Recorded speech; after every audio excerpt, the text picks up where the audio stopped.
அதிக நேரம் வேலை செஞ்சா அதிக காசு வரும் அப்படின்னு வந்து சொல்றாங்க. That is not true.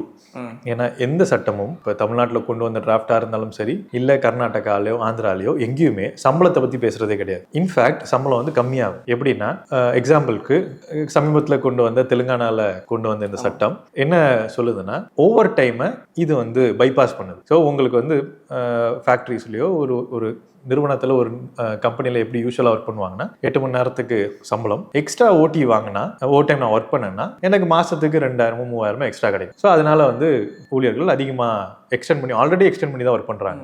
இப்போ இந்த சட்டம் என்ன சொல்லுதுன்னா, உனக்கு 10 மணி நேரம் 10.5 மணி நேரம் 12 மணி நேரமே நார்மல் ஒர்க்கிங் டைம் தான். ஸோ ஓவர் டைம் கிடையாது. ஓவர் டைம்னா சட்டத்தில் வந்து ஆல்மோஸ்ட் டபுள் த அமௌண்ட் சம்பளம் கொடுக்கணும் அப்படின்னு சொல்றாங்க. இது ஓவர் டைமே இல்லை. அப்போ இன்ஃபேக்ட் நீங்க 12 மணி நேரம் நீங்க வேலை செஞ்சாலும் அதுக்கு முன்னாடி கொண்டு போன நான் வீட்டுக்கு கொண்டு போன சம்பளத்தோட இது வந்து கம்மியாக தான் கொண்டு போறாங்க. ரெண்டாவது, இங்க அதிகமாக வேலை நேரம் உருவாகும் போது வேலை நாள் ஒரு நாளைக்கு வேலை செய்யற நேரம் வந்து அதிகமாகிறத வேலை நாள்னு சொல்றாங்க. இந்த வேலை நாள் அதிகமாகும் போது ஷிஃப்ட் வந்து கம்மியாக போகுது. 3 ஷிஃப்ட்டுக்கு பதிலாக 2 ஷிஃப்ட். 12 மணி நேரம்னா நான் வந்து 2 ஷிஃப்ட் ஓட்டினா போதும். 12 மணி நேரம் 24 மணி நேரம் முடிஞ்சு போச்சு ஒரு நாள். ஸோ ஒரு ஷிஃப்ட் ஆல்மோஸ்ட் ஒரு ஷிஃப்ட் எம்ப்ளாய்மெண்ட்டே காலியாகும். ஸோ இவங்க கொண்டு வர சட்டங்கள் வேலை வாய்ப்பையும் உருவாக்க போறது இல்லை. இன்ஃபேக்ட் 33% வேலை வாய்ப்புகளை காலியாக்க போகுது. சம்பளத்தையும் வந்து குறைக்க போகுது எம்ப்ளாயீஸ்க்கு.